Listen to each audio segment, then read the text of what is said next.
So, Micah, gumagawa ka ba ng messages para kina mommy and daddy?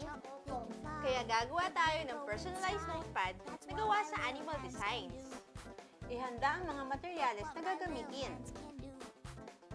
I-drawing ang favorite animal sa Lilahans Oxo paper at kulayan ng Lilahans Tempera paint.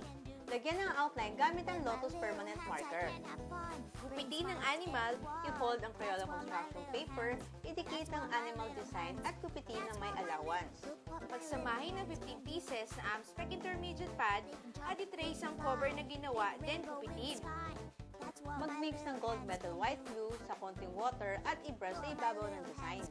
Lagyan ng gold metal white glue ang loob ng cover at idikit ang notepad. Idikit ang wiggle eyes at tutuyuin. O ayan, Micah, pwede ka na magsulat ng messages kina mommy at daddy. Simple at madali pang gawin.